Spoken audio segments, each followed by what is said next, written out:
Glória a Deus, estou muito feliz de estar com vocês aqui, irmãos. Fazia um tempo que eu não tinha oportunidade de estar aqui. É muito bom voltar e ver como as coisas estão caminhando. E estão caminhando bem para a glória do Senhor. A gente fica muito feliz por isso. E muito feliz também poder contribuir de alguma forma com aquilo que Deus está fazendo, naquilo que nós chamamos de igreja, né? Que somos eu e você, em nome de Jesus. Então você pode tomar o seu lugar. Aleluia.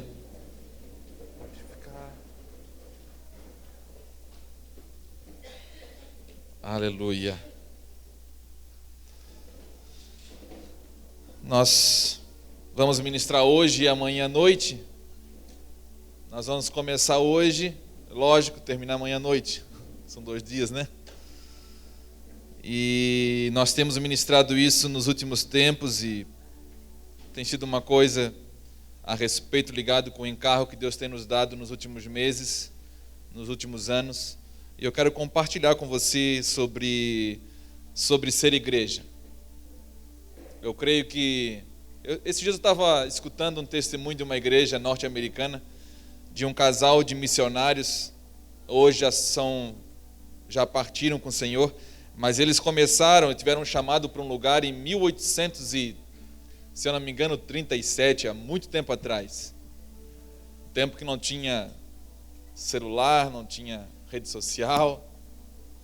E aquele casal escutou uma chamada do Senhor, queimou no coração deles.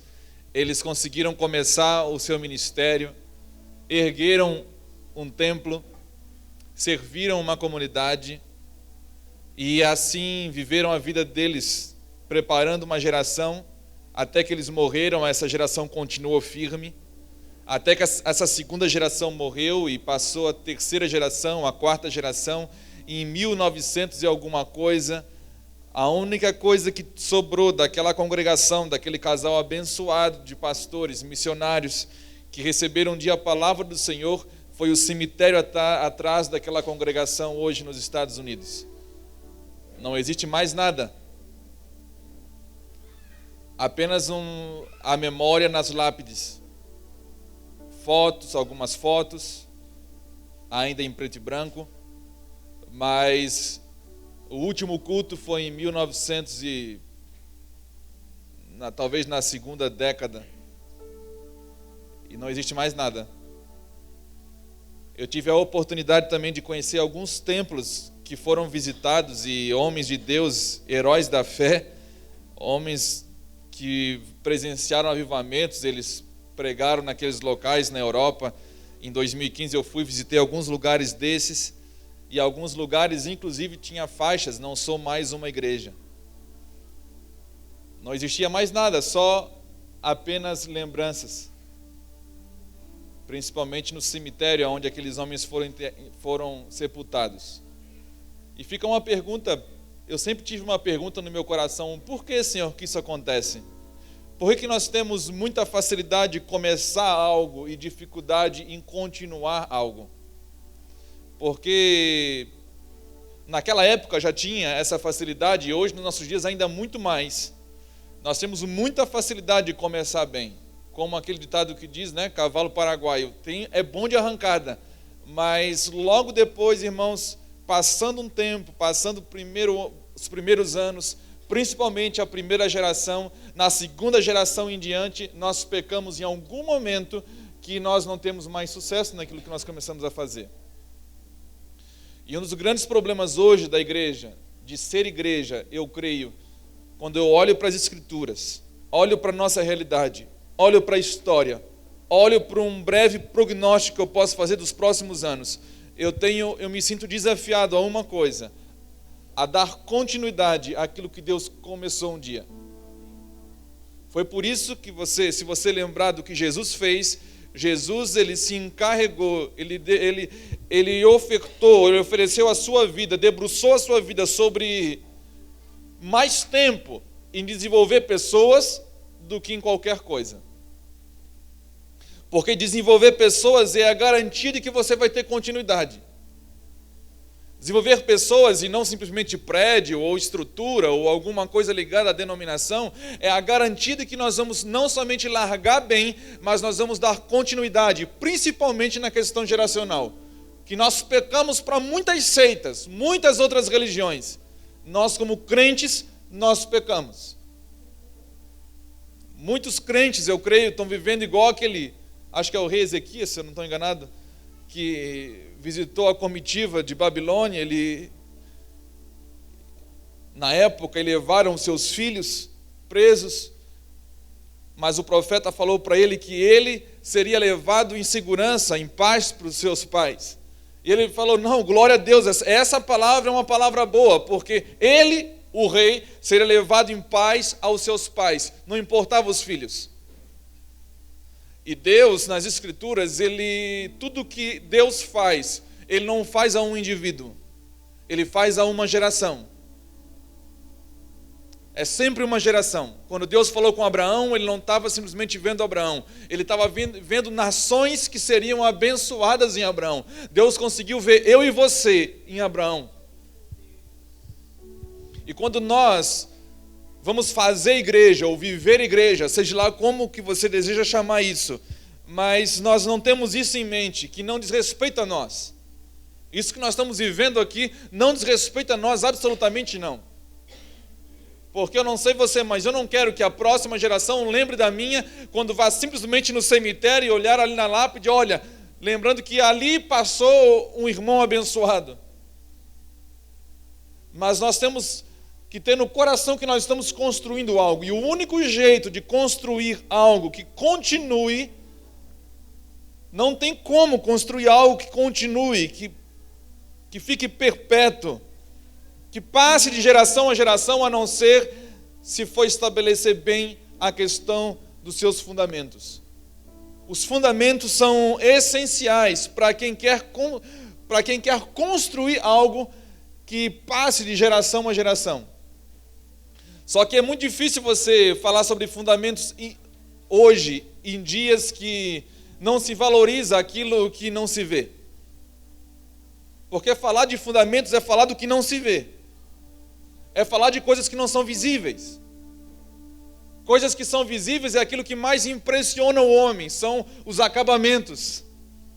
Você olha numa construção hoje, quem vai construir,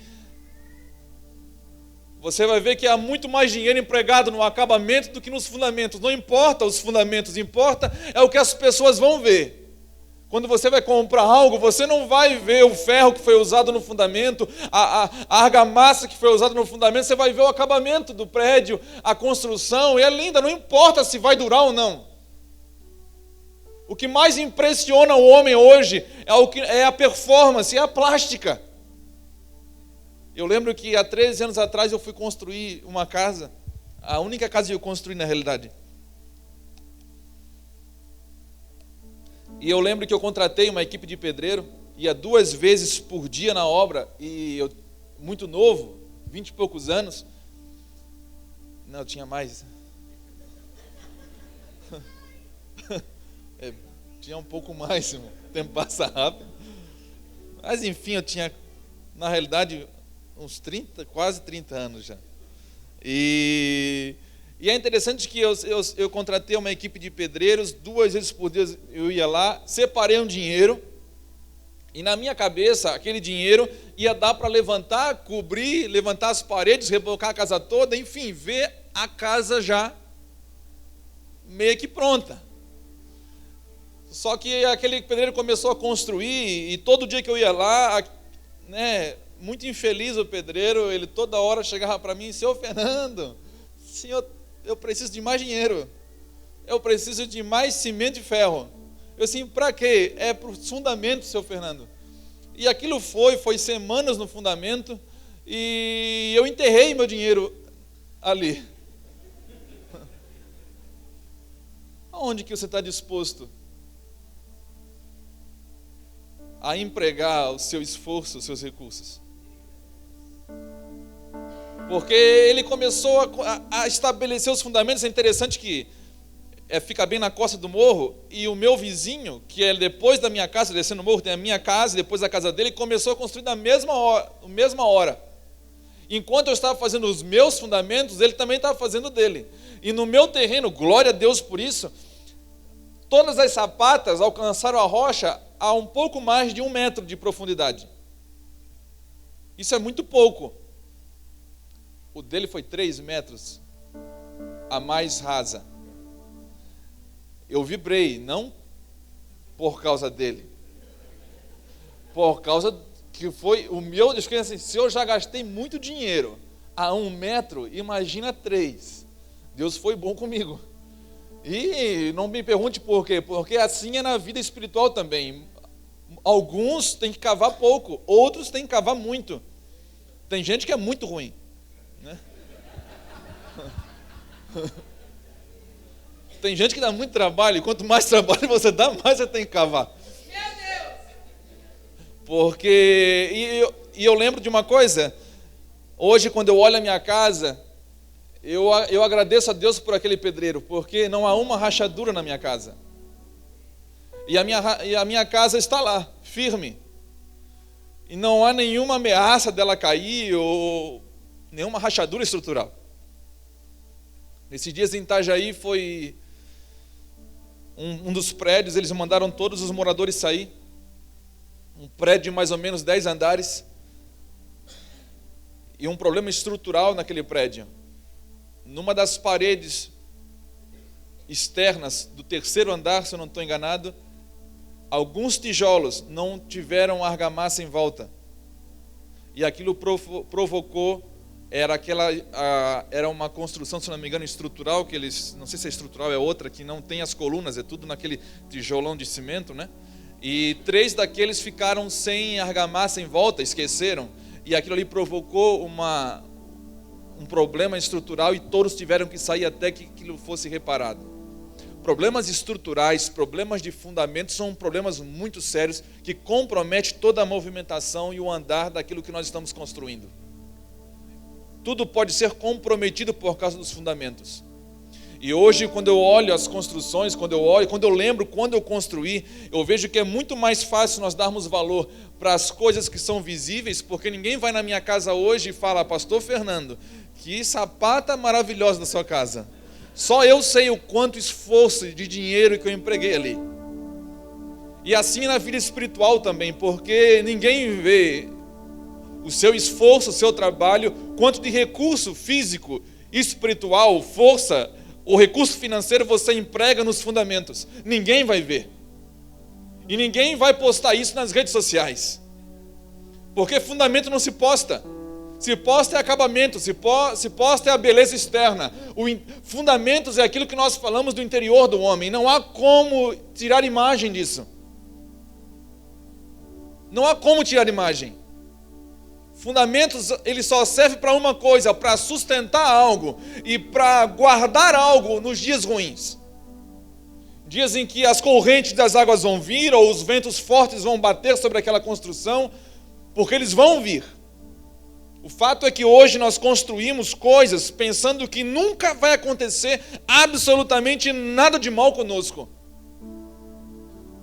E nós pecamos nesse processo de construir. Quando eu estou falando de construção, eu só quero lembrar uma coisa para você. Eu não estou falando de obra física. Eu estou falando da obra que Jesus morreu para construir, para edificar, que se chama igreja. E igreja nós vamos ver hoje e amanhã que nós vivemos igreja em 2 momentos. Nós somos igreja de forma individual e fazemos parte da igreja em forma coletiva. Então tudo que Deus está edificando em você vai automaticamente refletir na coletividade do seu corpo que se chama igreja. E tudo que você sofre também vai refletir. E ainda que nós pregamos isso, nós vamos fazer cursos sobre isso, vemos ministrações sobre isso, nós ainda temos aquela falsa ideia. A retórica é boa, mas a ideia ainda é que quando nós falamos igreja, nós ainda pensamos em denominação. E não confunda igreja com denominacionalismo. Jesus morreu não para edificar denominações. Jesus morreu para edificar uma igreja.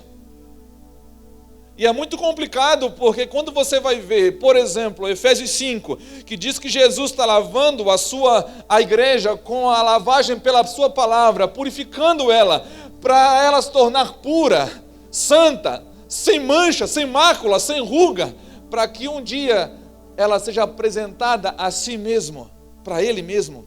Ele está fazendo isso. Você pensa, aonde que está essa mulher? Porque você olha para as denominações e você não consegue enxergá-la. O fato é que nós estamos olhando para o lugar errado. Porque Jesus não vem buscar denominações, Jesus vem buscar a sua igreja. E a sua igreja está espalhada ao redor de toda a terra. E ela não tem nomes. As denominações servem simplesmente para abraçar e acolher aquilo que nós chamamos de igreja. E quando nós falamos de construção, de edificação, nós vamos falar sobre eu e você. O que está sendo edificado aqui somos eu e você. Nós estamos em constante edificação. E quanto mais nós gastarmos tempo, esforço, recurso nisso, mais continuidade nós vamos ter. Mais abençoados serão nossos filhos. Mais abençoados serão os nossos netos. Mais abençoados serão as futuras gerações. Por quê? Porque houve gerações anteriores a eles que empregaram muito mais esforço em pessoas do que em estruturas físicas. O fato é que trabalhar, decidir botar a mão em fundamentos no interior de homens é muito mais difícil do que levantar paredes. Levantar paredes é muito mais fácil. E muitos homens chegam para a gente e falam: pastor, mas como que é para fazer igreja? Como que é para fazer igreja? Tem gente que ainda quer fazer a igreja crescer. Eu tenho 2 filhas, elas crescem sozinhas, irmãos. Sabia? Eu não preciso fazer nada para elas crescerem. A saúde é eu vê-las crescer sozinha. Eu apenas tenho que dar pão para elas. Elas crescem sozinhas. Você pensa que a igreja cresce como? Nós estamos muitas vezes focados no lugar errado. Nós simplesmente estamos focados naquilo que nós não precisávamos olhar ou colocar a mão onde Deus não coloca dele. Eu creio que muitas pessoas têm que tirar a mão onde Deus já tirou a dele há muito tempo e colocar onde Deus está depositando a mão dele.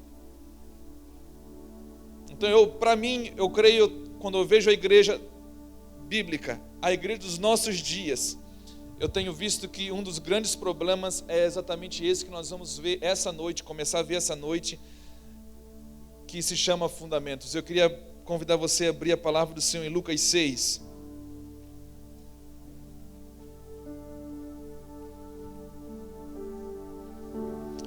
Talvez você possa falar: pastor, não estou construindo nada. Você pensa que não está construindo. Você está construindo você. Foi por isso que Jesus pagou o preço, para você ser edificado. Igreja gloriosa dele. Igreja gloriosa dele. E se você entender isso, mais abençoado será o corpo de Cristo. Ah, se todos entendessem isso. Se todos os cristãos entendessem que eles são chamados, que Jesus morreu para edificá-los e automaticamente edificar um corpo coletivo. Eu sou e faço parte de algo. Eu sou igreja de forma individual, como ser humano, como indivíduo, como filho de Deus, mas eu faço parte de algo de maneira coletiva. Não diz respeito a mim, diz respeito ao corpo de Cristo. E quando nós olhamos, estava falando da realidade que nós vemos hoje, só para inspirar: pastor, mas então não tem jeito. Então a coisa está feia mesmo. Tem muita gente praguejando contra o corpo de Cristo. Eu fico preocupado quando nós falamos contra a igreja. Você está falando contra o corpo de alguém. Você lembra de quando o profeta foi levado, o profeta Ezequiel, no vale de ossos secos? O que ele viu? Ele viu só morte, irmãos. Era um corpo totalmente desfigurado. E você lembra o que Deus falou? Isso é um encorajamento para mim e para você violento. Deus perguntou para ele: profeta, Ezequiel, o que você vê? Eu vejo um vale de ossos sequíssimos. Pode isso voltar a viver? O profeta deu uma resposta, irmão, que o crente devia aprender hoje. Se você não tem entendimento ou fé para dizer que aquilo vai dar certo, joga a bola para Deus. Ele passou a bola para ti, devolve para ele na hora. Ezequiel fez exatamente assim, uma dica que eu estou dando para você. Não pragueje, não fale contra, não menospreze algo, não acentue, não supervalorize os defeitos ou os problemas. Simplesmente fala, como Ezequiel respondeu, quando Deus perguntou: pode isso, Ezequiel, voltar a viver? Ezequiel falou assim: ó, tu que sabes. Aleluia! Se tu falar que pode, pode. Se tu falar que não pode, não pode.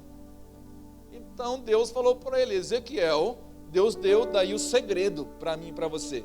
Porque tudo aquilo foi feito como figura para que nós entendêssemos como que um corpo vive. Ainda que tenha todas as partes. Mas um corpo só vive se Ezequiel fazer o que ele fez e se nós fazermos o que Ezequiel fez. E o que foi, pastor? Ezequiel fez o que Deus pediu. Ezequiel foi obediente, foi cirúrgico, foi intencional. Ezequiel falou, começou a proferir a palavra de Deus. Irmão, há algo poderoso na palavra de Deus. A vida não está em mim. O poder não está em mim. O poder está numa palavra.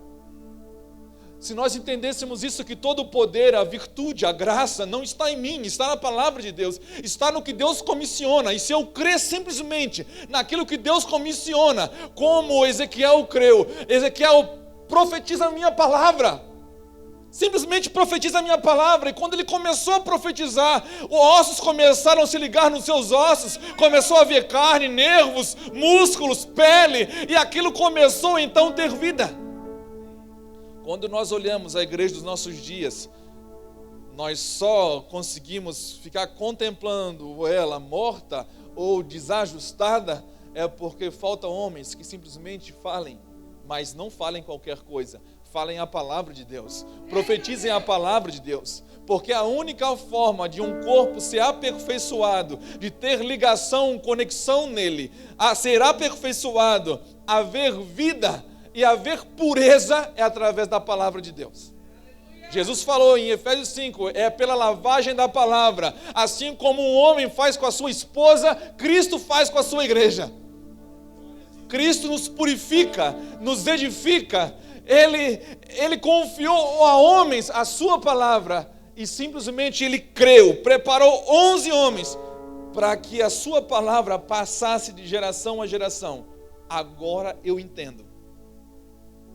O que, pastor? Eu entendo porque Paulo lutava tanto para proteger a igreja de Cristo com a sã doutrina.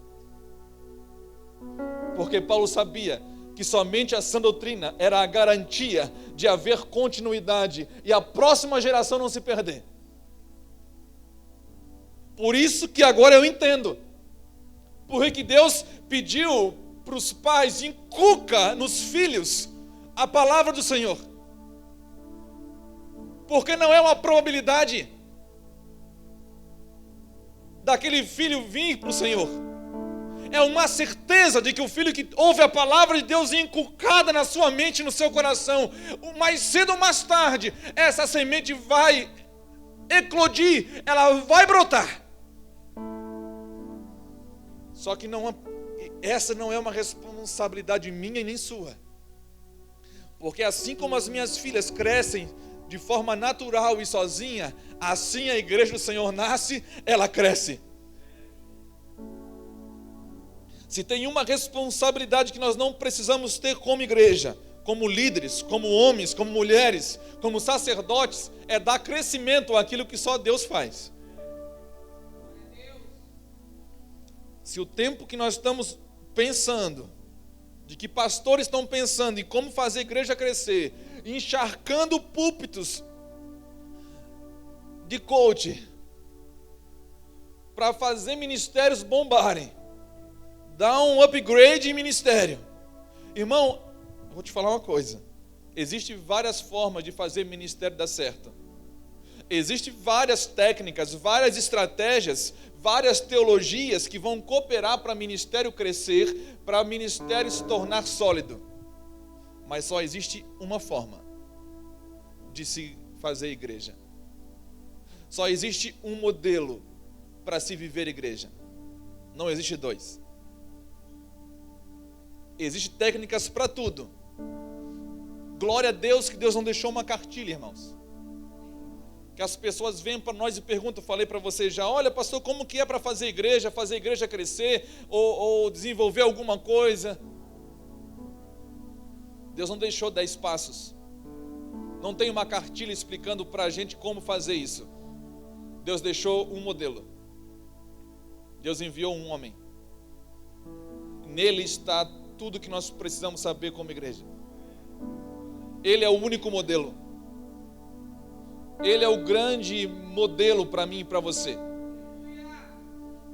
Eu vou falar mais uma coisa para você. Você não precisa ouvir o que muitos falam. Você precisa ouvir o que as Escrituras dizem. E o que muitos falam, muitas vezes, não é a mesma coisa, não condiz com as Escrituras. Há muitos homens ensinando, e eu creio que alguns falam até sem ter a profundidade, o entendimento daquilo que estão falando, mas falam para você ser a melhor versão de você mesmo. Não, você não tem que ser a melhor versão de você mesmo pensando em ser igreja. Você tem que ser uma versão de Cristo. Você não pode estabelecer como meta de ser igreja ou ser você em você mesmo. Eu não posso basear o meu desenvolvimento numa versão melhorada de mim. Deus não morreu na cruz em Jesus Cristo para eu viver uma versão melhorada. Jesus morreu na cruz e ressuscitou para que eu pudesse viver a vida dele. Uma vida nova em Cristo, não uma vida melhorada. Então, quando nós falamos de fundamento, nós vamos tratar sobre todas essas coisas, aonde que nós vamos dar partida nisso que nós chamamos de vida, aonde que nós vamos construir tudo isso que se chama eu e nós. Lucas 6 diz assim, versículo 46, não é à toa que já começa assim, irmão. Já para destruir muita coisa, porque você é segundo os seus fundamentos. Você vive segundo os seus fundamentos. O que você faz hoje, pratica, é segundo os seus fundamentos. E a sua prática denuncia aonde que você está firmado. Não há nada melhor para mostrar para você mesmo aonde que você está firmado, estabelecido, do que a sua própria prática diária. A sua própria vida, aquilo que se chama vida, aquilo que você faz, as suas decisões no dia a dia. Versículo 46 diz assim então: E por que me chamais Senhor, Senhor, e não fazeis o que eu vos digo? Qualquer que vem a mim e ouve as minhas palavras e as observa, eu vos mostrarei a quem é semelhante. É semelhante ao homem que edificou uma casa e cavou e abriu bem fundo, e pôs os alicerces sobre a rocha, e vindo a enchente, bateu com ímpeto a corrente naquela casa e não a pôde abalar, porque estava fundada sobre a rocha. Mas o que ouve e não pratica é semelhante ao homem que edificou uma casa sobre terra, sobre areia, sem alicerces, na qual bateu com ímpeto a corrente e logo caiu, e foi grande a ruína daquela casa. Tem muita gente construindo sobre areia. E Deus não é, escute uma coisa, Deus não é ruim quando Ele permite que as águas batam. Eu creio que Deus, pelo contrário, Deus é tão amoroso, Deus é amor, como João fala, que Ele permite que as águas batam, que os ventos batam, para mostrar para você que você errou em algum momento do processo de construção. Para quê? Porque é melhor parar agora e destruir tudo e construir de novo, do que você chegar até o final e no último dia você ouvir do Senhor: não foi sobre mim que você construiu. Isso que é amor. Amor não é você fazer vista grossa, ou você negligenciar algo, fazer que não está vendo e permitir que o seu filho construa qualquer coisa. Deus não negocia com isso. Deus não aprecia qualquer coisa.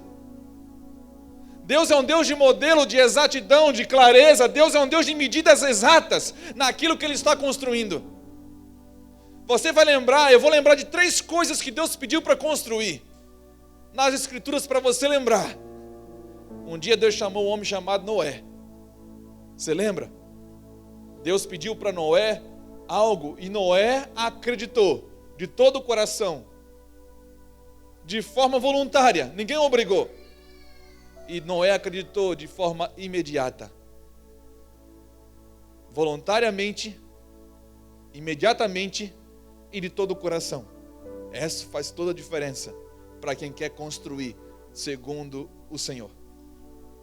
E Deus deu, quando percebeu que Noé acreditou, Deus deu as medidas exatas, o comprimento, a largura, a altura, a profundidade da arca. E Noé construiu. E como que Noé construiu, pastor? Noé construiu exatamente como Deus pediu. Porque o sucesso não é construir qualquer coisa. O sucesso de um homem e de uma mulher está na obediência. A obediência. Simplesmente obediência. Depois Deus chamou um homem chamado Moisés. E levou Moisés para o monte e pediu para Moisés olhar no céu, algo que Deus mostrou para ele, um tabernáculo. E pediu para Moisés construir a mesma coisa.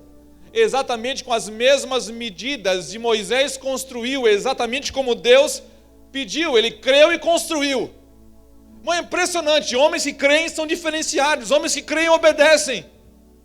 Não há como crer e não obedecer, porque crer e obedecer, ouvir e obedecer é a mesma coisa. Aí depois Deus chama Salomão e deu medidas exatas para o templo, e Salomão vai lá e edifica aquilo ali, da mesma forma que Deus pediu. Agora eu vou perguntar para você uma coisa. Se Deus pede para homens construírem coisas físicas e materiais com medidas exatas, você acha que Deus ia pedir para edificar alguma coisa espiritual, a sua casa, sem medidas? E nós estamos sendo edificados como casa de Deus. A sua justa operação contribui para a edificação daquilo que nós chamamos casa de Deus, para o aumento de Deus, diz a palavra de Deus em Efésios. A justa operação de cada um, sabe o que é isso? É cada um ser preciso e obediente naquilo que Deus falou para mim e para você, como igreja. Não é fazer pouco, irmão, não obedecer tudo é desobediência. Você não ser fiel em tudo que Deus pediu para você é a mesma coisa do que desobedecer. Você lembra de Saul? Quando Deus pediu, através de Samuel, vai lá e mata todo mundo dos amalequitas, rei, animais, tudo. Ele foi lá e poupou o rei e poupou o melhor do rebanho. E ainda quis dar um migué, como muito crente dá. Espiritualiza a desobediência. Irmão, é pior estado que um crente pode chegar é quando chega a criar base teológica para os seus erros. E tem muita gente fazendo isso. Eu vou errar e já vou fazer uma base, uma cama para o meu erro. E ele fez, Saul fez. Olha, Samuel, eu poupei o melhor do rebanho porque Deus gosta de sacrifício. E para o povo ter o que sacrificar para o Senhor, glória a Deus, aleluia, eu deixei eles pouparem o melhor do rebanho. Saul não estava nem um pouco preocupado com Deus. Ele estava bastante preocupado com a sua aceitação do povo, o seu status em relação ao povo, a sua fama no meio do povo. Ele quis fazer um agrado para o povo, não foi para Deus. Ele quis guardar a vida do rei, porque um rei capturado e guardado num palácio era um troféu. Era um status de poder. Não adianta espiritualizar um erro. A desobediência. Deus chama homens, ele começa falando já aqui no versículo 46, por que vocês me chamam Senhor, Senhor? Por que vocês se relacionam comigo dessa forma? Primeiro, Deus não pediu isso. Segundo, nós não precisamos querer impressioná-lo com alguma coisa que nós estamos fazendo. Nós só precisamos fazer uma coisa que diz lá em Jeremias 7 que eu amo. Quando Deus fala, eu não pedi para os seus pais sacrifício algum, pegue os sacrifícios e comam. Eu pedi que vocês somente ouvissem a minha palavra e guardassem os meus caminhos, porque daí vocês seriam o meu povo e eu seria o seu Deus. Obediência. Eu sei que é difícil falar em obediência hoje, falar de escritura, falar de palavra de Deus, porque os dias são extremamente maus. Só para você ter uma ideia de como é que são os nossos dias. Eu não vou nem abrir para ler, só vou citar, você pode guardar para nós ganharmos tempo. 2 Timóteo 3, 1 e 2 diz que nos últimos dias os homens seriam amantes de si mesmos e seriam dias trabalhosos. Seriam mais amantes de si mesmos, seriam voltados para aquilo que eles desejam. Escute uma coisa, irmão, nós não podemos cair no erro de nos relacionarmos com Cristo através ou baseado nas nossas necessidades. Coisa triste é quando o homem vai buscar Deus baseado no que ele precisa. Quando as nossas orações, elas são baseadas na nossa própria vontade. Amante de si mesmo. Algum outro texto que eu gosto muito também é quando Paulo fala que seriam inimigos de Cristo. Aqueles, quem são inimigos de Cristo? São os ímpios lá fora? Não, irmãos. São aqueles que simplesmente colocam o seu Deus como seu próprio ventre. Quando tudo que eu vou fazer tem o princípio ativo daqui, de toda a minha ação, sou eu mesmo. Que as intenções do meu coração oculta determinam o que eu vou fazer e elas refletem que eu estou fazendo aquilo por amor a mim mesmo, porque eu quero aquilo ali para mim mesmo, é o meu prazer, é os meus objetivos, é a minha meta, é o meu sucesso, são os meus sonhos. Você acha que é à toa que Jesus falou que nos últimos dias, no último dia, ele iria vir e ia julgar o coração do homem? Eita, julgamento terrível, irmão. Você comparecer diante de alguém e não adianta o que você falar. O que vai ser exposto é o seu coração, diante de você mesmo. Por isso que a palavra de Deus fala, julgue cada um a si mesmo. Julgue. É tempo de você avaliar você mesmo, parar de avaliar o outro. Palavras como essa, irmão, lá em Itajaí as pessoas acabam ouvindo e ficam lembrando, se o irmão estivesse aqui.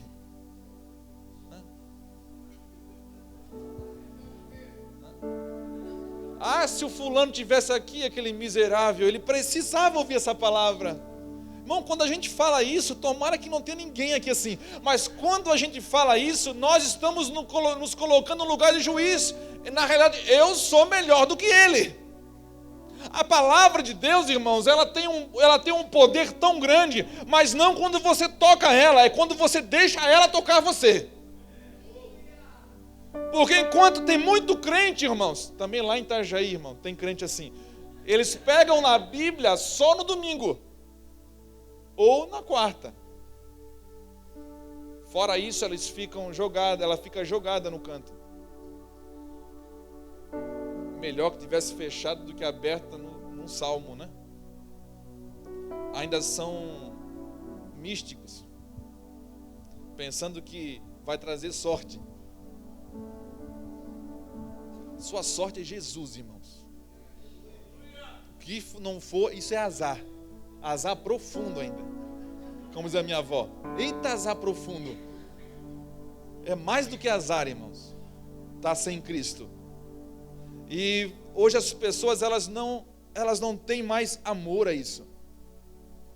Para você ter uma ideia, tem um texto que eu gosto muito, 2 Timóteo 4, de 1 a 3, fala que nos últimos dias também, os homens não suportariam, não sofreriam a sã doutrina, não gostariam dela, dariam ouvidos a fábulas, a outros contos, a tantas outras coisas, mas não suportariam a sã doutrina. Sabe o que significa isso, irmão? Isso é um povo que não está muito disposto a ouvir a palavra de Deus como palavra de Deus. Como Paulo elogia os Tessalonicenses: eu louvo a Deus por vocês, porque vocês receberam a palavra de Deus não como palavra de homem, mas vocês receberam a palavra de Deus como palavra de Deus, como sendo de Deus. Vocês não somente tocaram nela, vocês permitiram que ela tocasse em vocês. O grande problema que eu tenho falado lá em Itajaí, que de deixar a palavra de Deus tocar em você, é que materiais super cortantes como ela, é impossível você não se machucar em algum momento. Porque Deus te abençoa não é quando Ele vai acrescentando coisas em você. Ele te abençoa quando Ele vai tirando coisas de você. Ele vai tirando. Eu acho muito interessante, muito legal a estratégia que Deus fez. Ele mandou um homem para começar toda a pregação do Evangelho. Começou com o quê? Diz um homem chamado João, foi enviado por Deus. Ele era a voz que clamava no deserto e pregando: preparai o caminho do Senhor. Ao contrário que muitos possam pensar, preparar o caminho do Senhor não é construir alguma coisa não, irmãos. É desconstruir alguma coisa. Discernimento é você separar uma coisa de outra. É trazer clareza. Clareza, quando você vai entrar no mato fechado, como é que faz? Eu nunca entrei, mas eu já ouvi falar. Você pega o facão e vai abrindo o caminho, aquela picada na mata para entrar. O primeiro sempre sofre.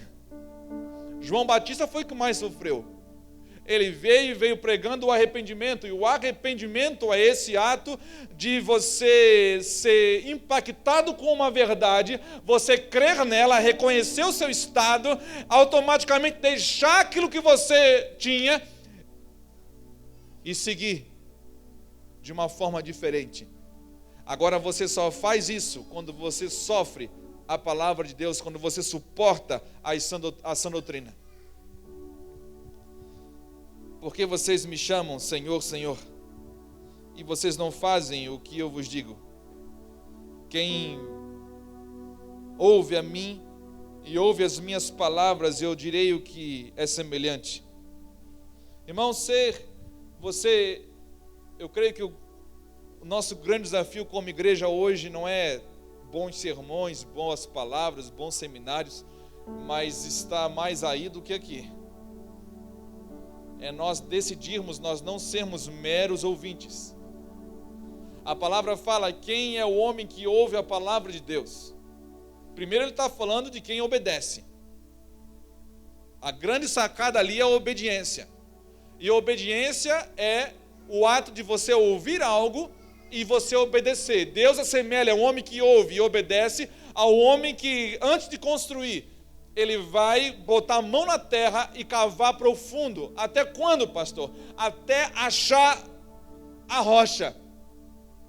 Ele só vai construir e lançar os fundamentos no momento em que ele vê a rocha, encostar na rocha. É o que eu falo no momento que você olha uma geração todinha que está valorizando a expansão rápida, o crescimento rápido, aquilo que é visível. Irmão, é muito difícil falar sobre fundamentos hoje quando você está na nossa geração.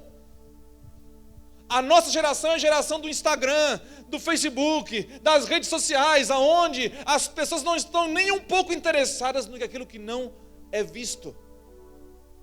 Hoje, o que dá ibope, ou aquilo que satisfaz o homem, aquilo que gera saciedade no homem, aquilo que alimenta a sua vida, o seu ânimo, é o que as pessoas olham e curtem. Não é assim?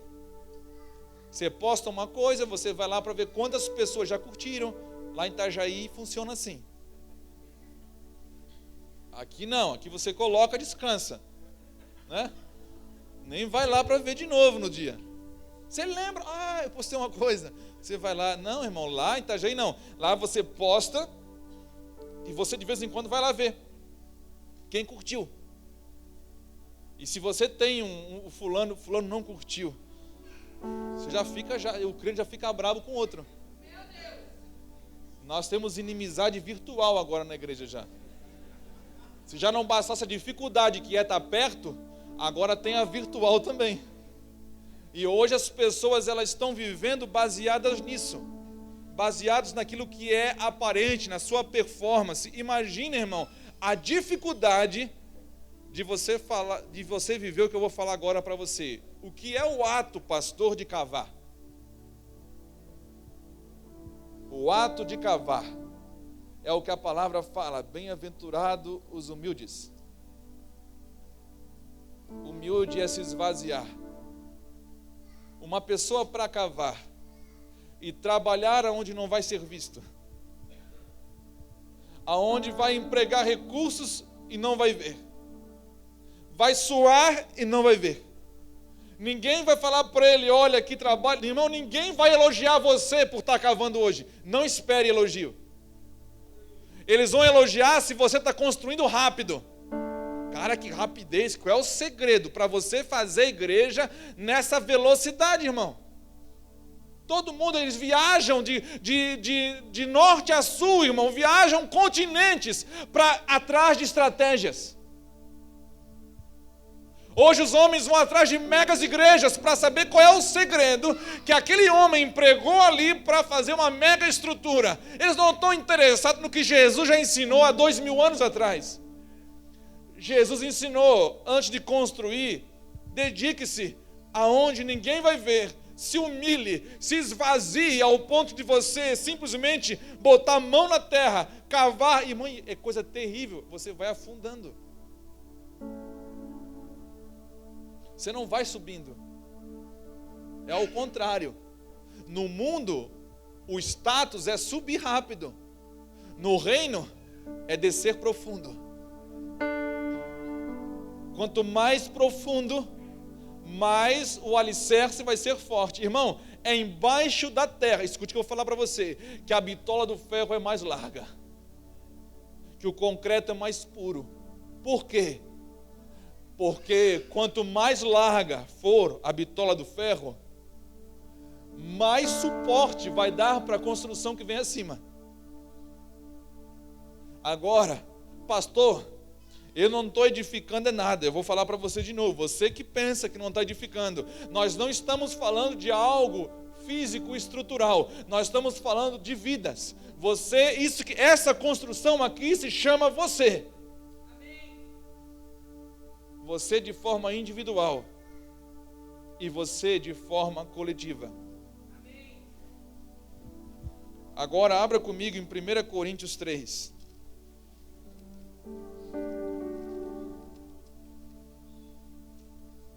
Até agora foi a parte boa, né, irmão? Agora nós vamos...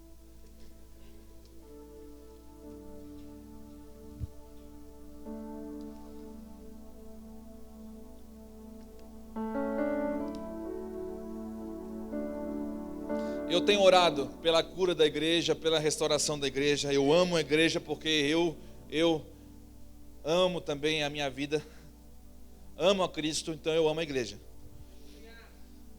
Mas eu tenho orado: Deus, cura a tua igreja. Nós precisamos discernir isso que se chama o corpo de Cristo. Discernir o corpo de Cristo, irmão, é você saber quem Cristo é, o que você é nele e o que ele é em você.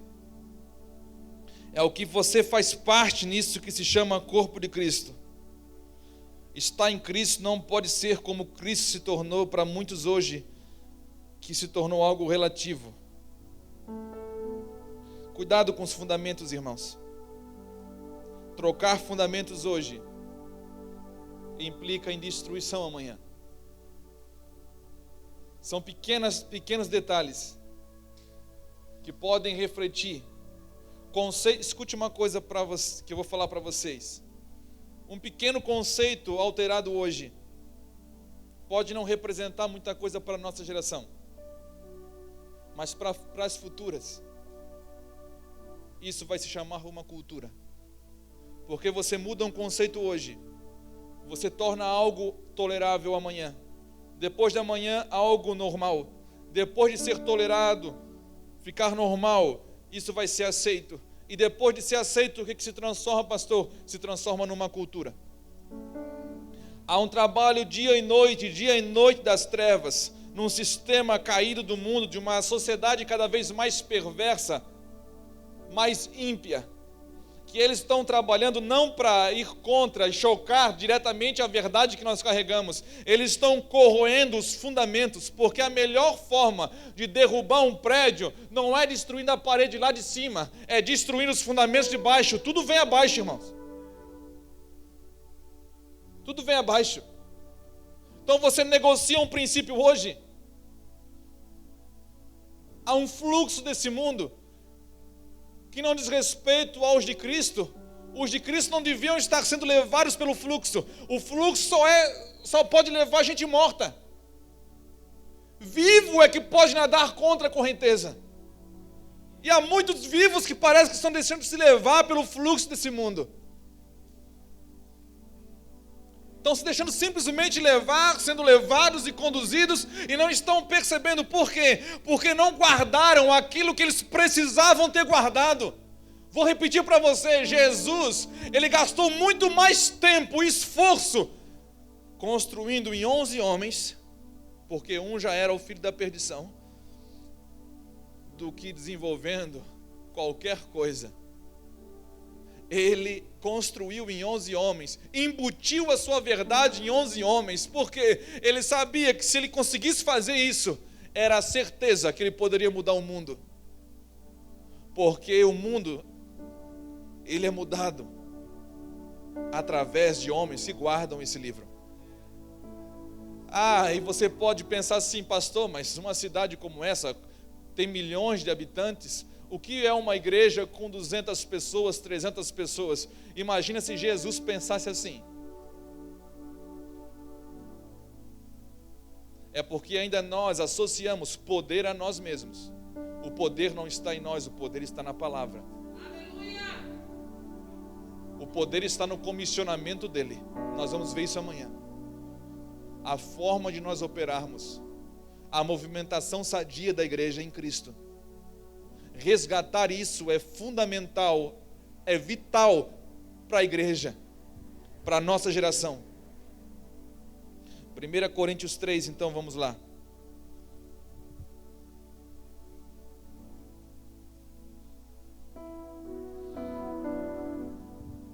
Não é apenas construir, irmão, mas tornar-se apropriado para o que Deus tem edificado. Antes de ler 1 Coríntios, estava falando de princípio aqui, algo que está sendo trabalhado na nossa geração. Só para você ter uma ideia que nada está acontecendo por acaso nos nossos dias. Nesses dias as minhas filhas falaram de uma série no Netflix para mim. Eu nunca imaginei que isso ia acontecer. Que o diabo ia ter a série dele. E tem uma série chamada Lúcifer. E eu admiro como o crente pensa que aquilo ali é casual. É normal, pastor. A pior coisa que tem foi isso que se chama relativismo. O que é verdade, irmão, não é negociado. E sabe o que essa série prega? Minhas filhas começaram a contar para mim, depois eu olhei um episódio, eu vi realmente, o diabo é um cara bonito e sarado. Pronto, aí já começou a acabar com tudo, né? Não, o cara é boa pinta. O cara faz coisa legal, irmão. Sabe o que está por trás? A ideologia, tudo é feito com ideologia. Só os crentes que não trabalham por ideais. Que gastam sua vida por nada, muitas vezes. Estão trabalhando, por quê? Não sei. Toma aí. vivendo igreja. E o ideal por trás da minissérie Lúcifer é: o diabo não é tão mau assim. E se o diabo não é tão mau assim, no outro lado, Deus não é tão bom assim. Porque esse mundo, o sistema desse mundo está trabalhando dia e noite para ir contra todo tipo de padrão e conceito. Até o ponto de nós chegarmos a um lugar que não vai haver mais verdade nenhuma, conceito nenhum. Hoje você que é universitário sabe o que eu estou falando. Você chega numa universidade hoje federal, ainda mais federal, você chega lá e eles falam no primeiro dia para você, alguns professores abertamente: olha, esqueça tudo que você ouviu falar sobre verdade até hoje. Não há mais verdade. E verdade é o que sustenta. Por isso que tanto crente fraco nos nossos dias. Por isso tanto crente doente, tanto crente que dorme, como diz Paulo em 1 Coríntios 11. Por não discernir o corpo de Cristo, há muitos de vocês que dormem, que estão doentes e que estão fracos. Deveriam julgar a si mesmos para que não fossem julgados por Deus e sendo condenados com os ímpios. O fato de Deus permitir que alguns durmam, alguns fiquem fracos e alguns doentes, não é porque Deus é ruim. Deus simplesmente está fazendo manifestar sintoma em mim e você para que nós possamos acordar. O que Deus está pedindo é: avalie-se rápido e perceba os seus sintomas para que você não sofra com os ímpios. Baseado sempre numa verdade, porque não há como avaliar nada se não houver uma verdade. Por isso que Paulo lutava tanto para guardar as Escrituras. Eu vou falar uma coisa para você, irmão. Eu gosto muito do livro de Neemias. O livro de Neemias mostra 3 gerações reconstruindo algo. A primeira veio com Zorobabel, reconstruindo o templo. Segundo veio Neemias, reconstruindo os muros. E o terceiro que aparece foi Esdras. Não reconstruiu nada físico. E eu gosto de Esdras. Porque, assim como nos nossos dias, os homens sempre deram glória. Israel chorou muito quando reconstruiu o templo, porque não era glorioso como o primeiro. Ou seja, eles valorizavam aquilo que pode ser tocado, aquilo que pode ser mensurado. Os microfones, os aparelhos musicais, o púlpito, eles valorizavam aquilo que podia ser tocado. Reconstruíram o templo, conseguiram terminar. Reconstruíram os muros, separaram por famílias, glória a Deus. E muitos podiam falar que avivamento é aquele. Mas chegou Esdras, e Esdras descobriu uma coisa que ninguém tinha descoberto. Ele descobriu a palavra de Deus. E quando Esdras começou a buscar a palavra de Deus, ele se compungiu tanto que ele começou a ensinar a palavra de Deus dia e noite, por vários e vários dias. Até quando, pastor? Esdras não parou até que todo homem entendesse. Porque um homem que ensina, ele não deve parar de ensinar até que o outro entenda. Até quando que eu tenho que ensinar, pastor? Até que o outro entenda. Mas eles estão resistindo. Então faça como Paulo falou para Timóteo: persista com amor, com paciência, para ver que aqueles que resistam, Deus ainda conceda arrependimento a eles. Ou seja, Deus não quer que você pare de ensinar nunca. Não quer. Aí Esdras descobriu a palavra, começou a ensinar a palavra, porque faltava uma coisa a ser reconstruída. Porque todo mundo pensou na história todinha que a segurança de uma cidade estava nos seus muros altos e fortalecidos e no templo. E não estava. Porque Deus mostrou que pode derrubar uma muralha como de Jericó só com berro. Então o que protege uma cidade não é uma estrutura de muro e não é uma estrutura do templo. O que protege uma cidade é o que Esdras veio reconstruir: o coração do homem.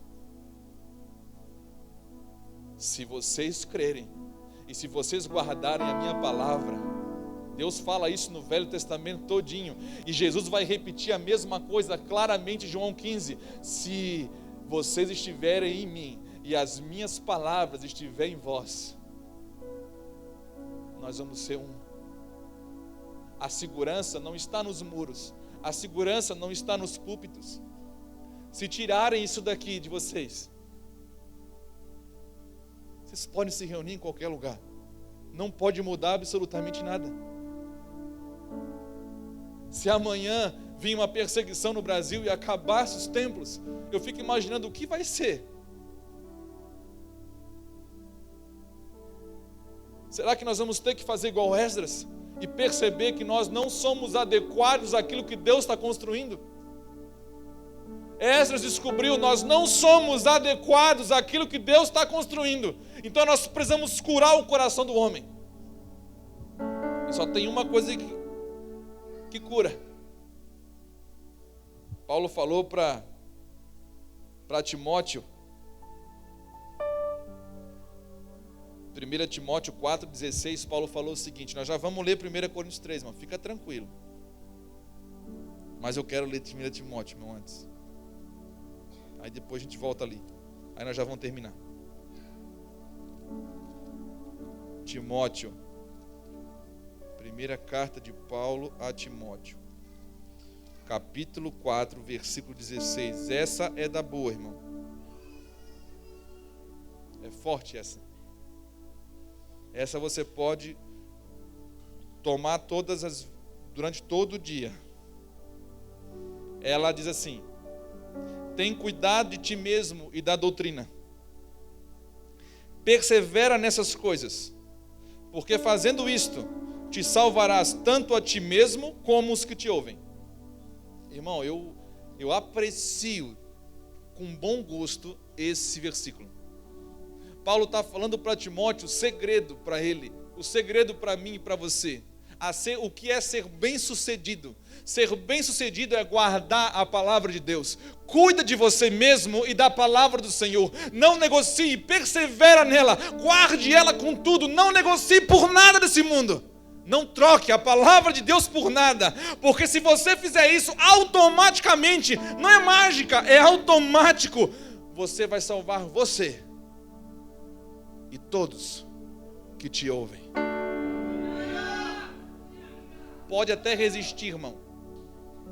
Pode até sofrer por um tempo, porque eu vou falar uma coisa para você: não julgue o que Deus está construindo durante o processo. Nós temos um costume muito feio de, como igreja, nós somos algo que nós ainda vamos ser na plenitude. Não julgue o que Deus está construindo em pessoas no meio do processo. Porque se você entender o que Deus mostrou para Jeremias, como ele trabalha com o homem, você vai entender, você não pode julgar um vaso enquanto ele não está pronto. Tem crente falando contra crente no meio do processo. Não, mas o cara está ruim, está feio. Tudo bem que está feio, irmão. Tudo bem que a alça está todo torto, meio quebrado. Sabe o que Deus faz? Deus não tem problema com isso. Quem tem problema com isso é a gente. Deus, Ele desmonta tudo. Essa é a hora que Deus pega você e Deus amassa. E Ele joga a palavra dEle, Ele fala com você, e isso te amacia de novo. Te dá liga de novo de uma boa argila e um bom barro, para que Ele possa formar você da forma que Ele quer. Então, nesse processo, até o final, não julgue mais ninguém naquilo que Deus chama de igreja que Ele está edificando. Pelo contrário, nós devíamos estar fazendo igual o Paulo. Ele chama os seus filhos para participar com ele. Participem comigo dos sofrimentos de Cristo pela igreja que eu carrego no meu próprio corpo. Paulo entendeu tanto isso, que ele carregava no seu próprio corpo as aflições de Cristo, para completar a edificação da igreja, porque não é a respeito de mim. E quanto mais eu descubro isso, mais eu me torno parecido com Ele. Quanto mais você decide cavar como Lucas 6, aquele homem prudente, e não construir, negue-se a construir sobre areia. Negue-se a processos rápidos.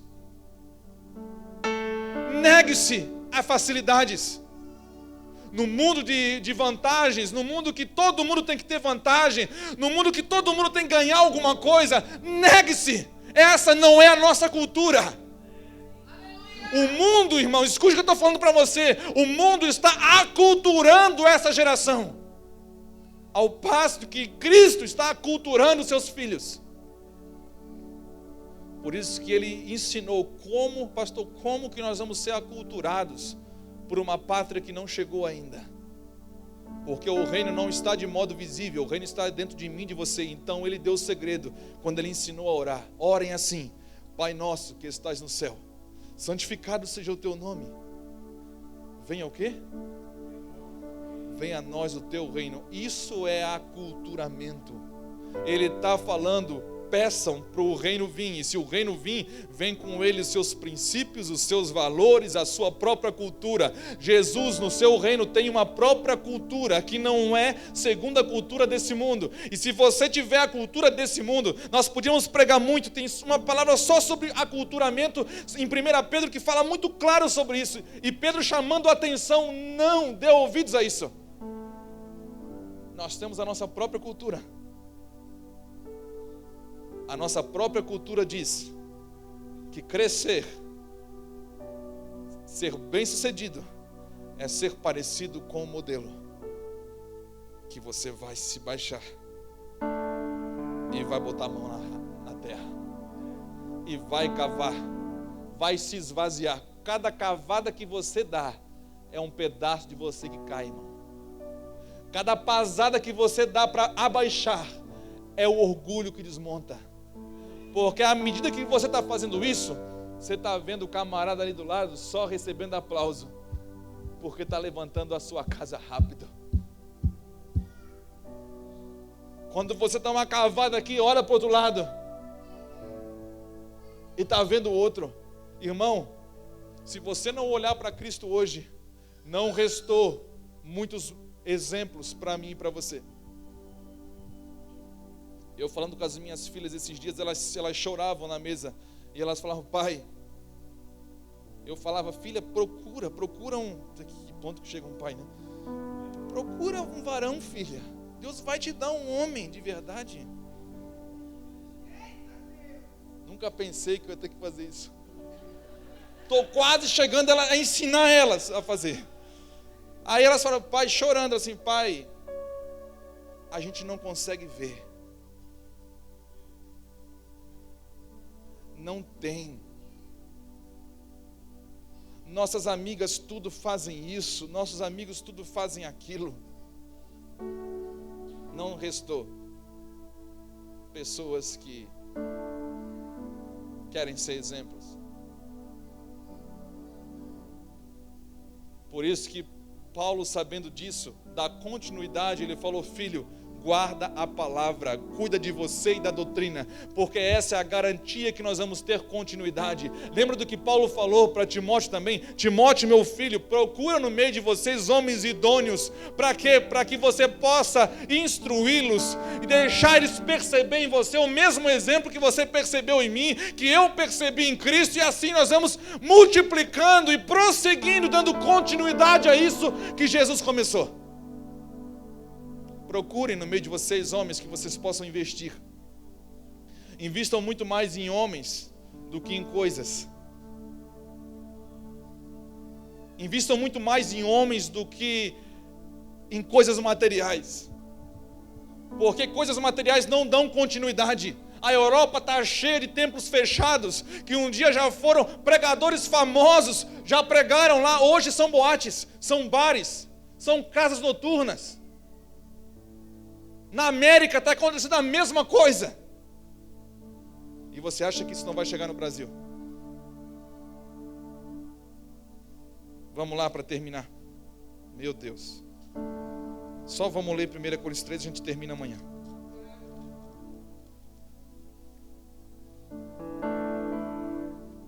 Aleluia.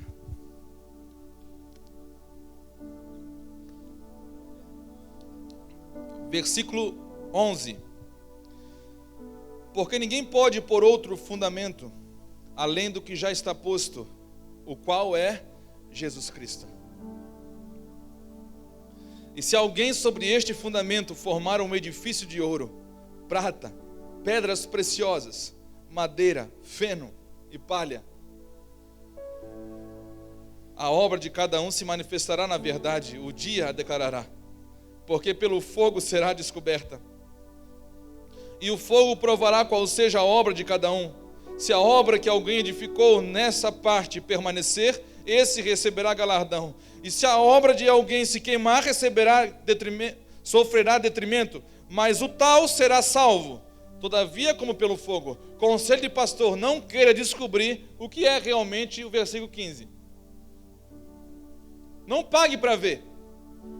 Ah, pastor, já que pode construir com palha, feno e madeira e ser salvo pelo fogo, irmão, eu tenho algumas teorias, algumas especulações que não convém eu falar agora, mas que eu falo para alguns crentes na sala de aula para dar medo mesmo, para que ele não se renda a isso. Nós não podemos nos balizar por baixo, balize-se por cima, por Cristo. Ah, pastor, está todo mundo indo de mal a pior, então, igual as minhas filhas esses dias também, chegaram em casa, pai, esse ano está muito difícil na escola. Primeiro ano do ensino médio, pai, todo mundo indo mal. Aí eu falei, filha, aí é que está. Vocês estão se identificando, tomando por balizador aquele que vai mal. Não tem ninguém na tua sala que vai bem? Tem 2 pessoas. Então, essas pessoas devem ser o balizador para vocês. Pode ter 2 pessoas só indo bem, 40 indo mal. Esqueçam os 40. Não serve para ser balizador para você. Ah, pastor, mas eu não ia falar, quase que eu esqueço de falar isso é muito importante. Na América, eles trabalham muito com pesquisa, e o Instituto do John Bevere, ele falou esses dias que 68% dos crentes, isso é na América, no Brasil é claro que não é assim, 68% das pessoas crentes estão tendo contato com pornografia, se alimentando de pornografia. 50% dos líderes. Sabe o que isso representa? Nós somos o que nós estamos comendo. Nós somos o extrato exato daquilo que nós comemos, tanto fisicamente quanto espiritualmente. Você é o que você come. Ou você acha à toa que Jesus falou, se você não comer da minha carne, você não tem parte comigo. Jesus já sabia que você é e pode se tornar se você comer dele.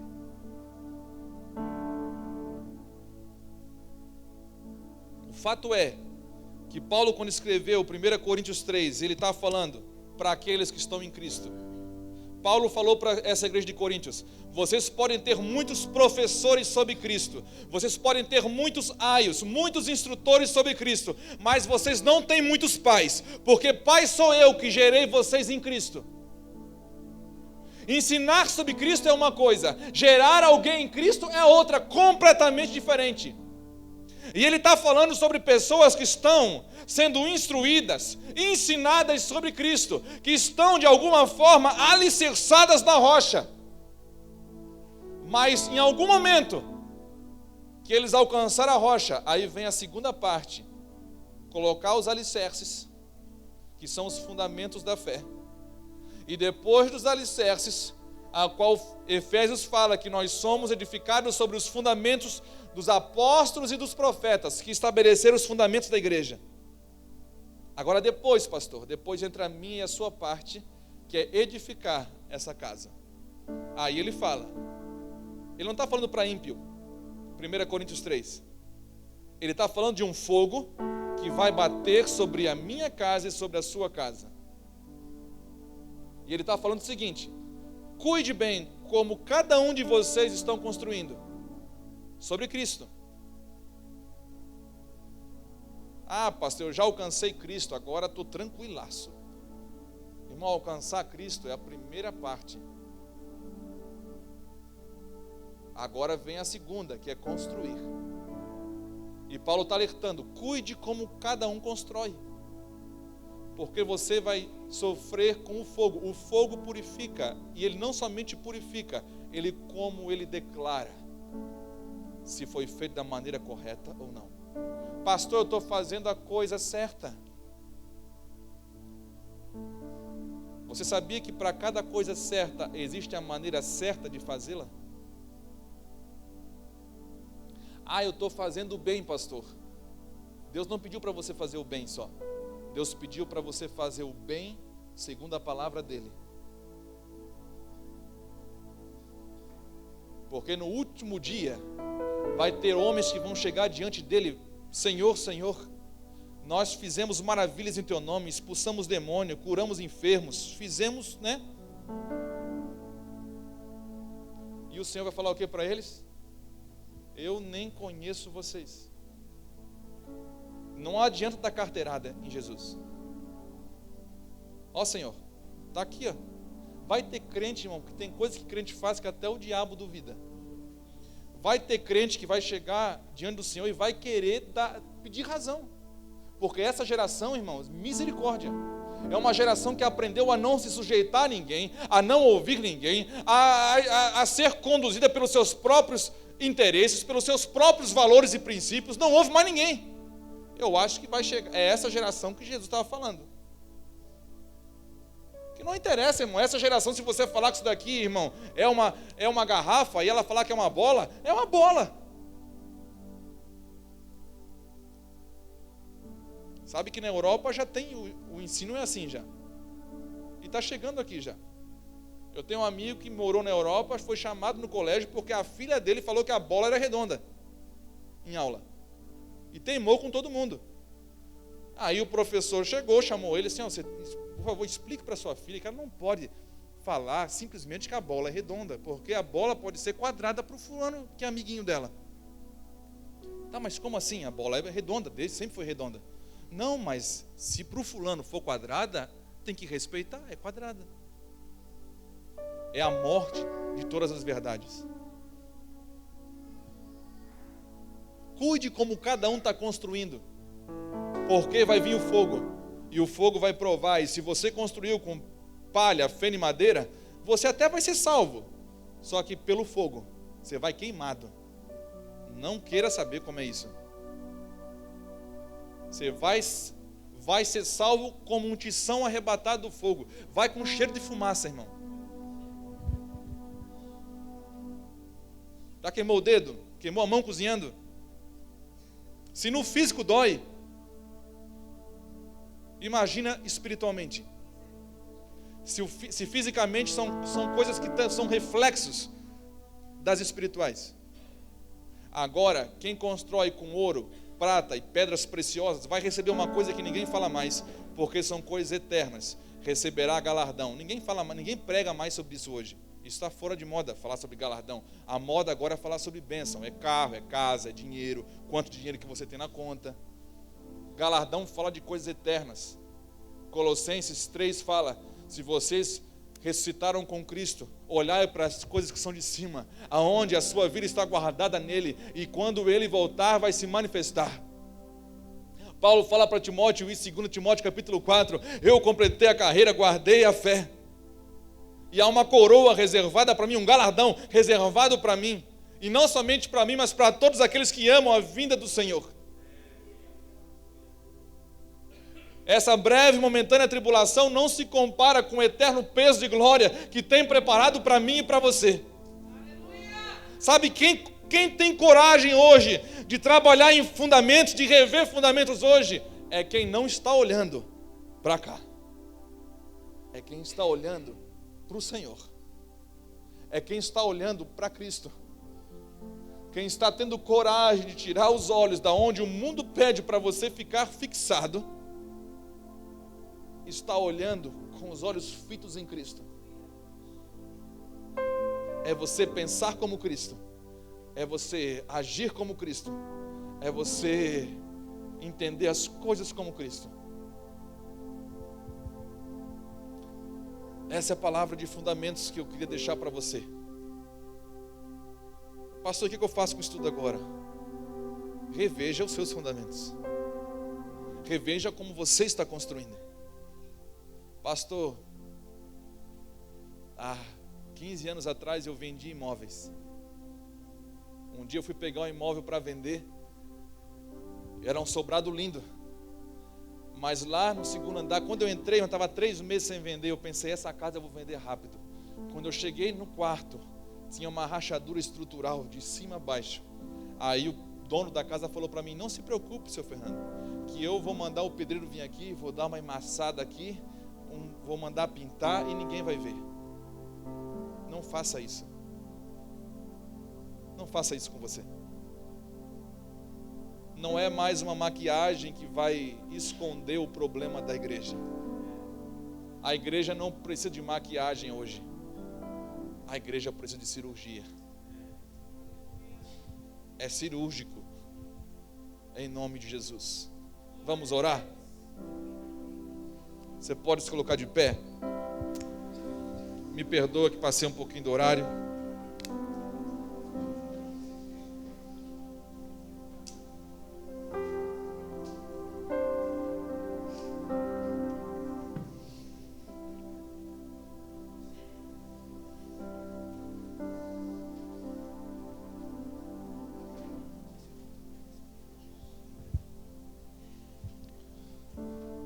Eu queria orar com você.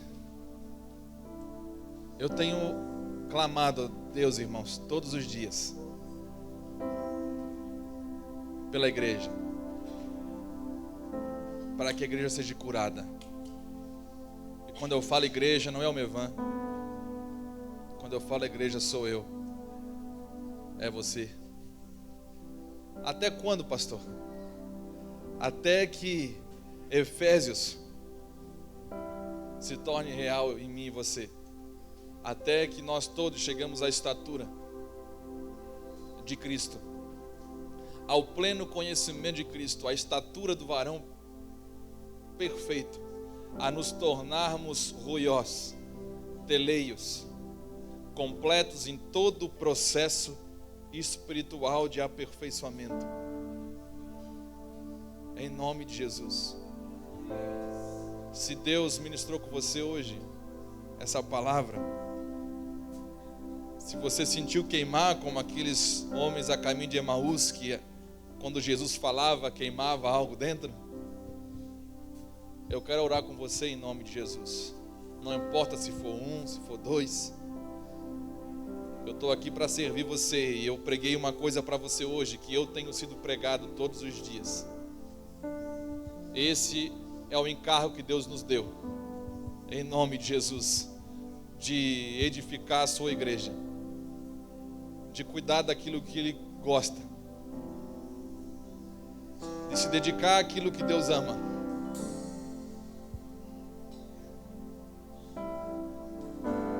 O dia que eu descobri que Jesus está lavando a igreja para apresentar para Ele mesmo, me deu muito temor. Eu descobri que não é para mim, não é para homem nenhum, é para Ele.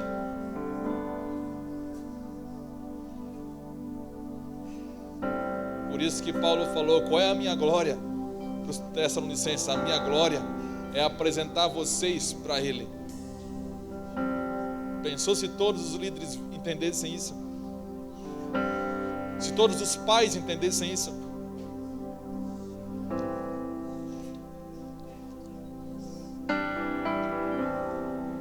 Não se julgue, não se condene pelos processos que você está vivendo. Há muitos que estão dormindo, um sono espiritual, sofrendo dores, estão doentes.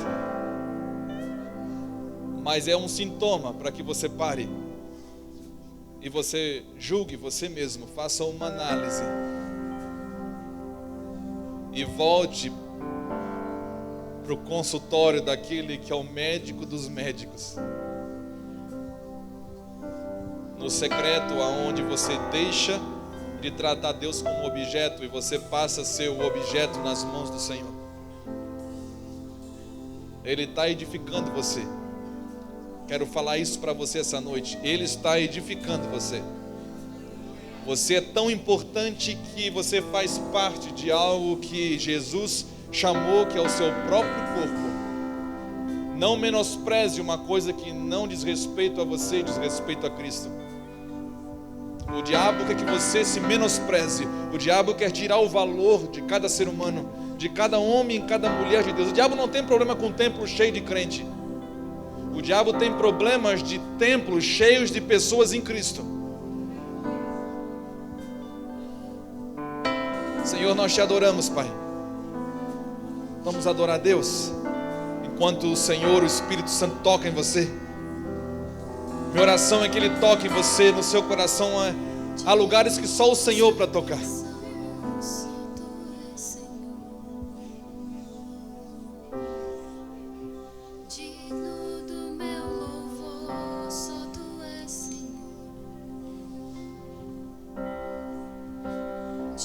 Sim, Senhor. Tu és digno, Senhor. Nós somos teus, Pai.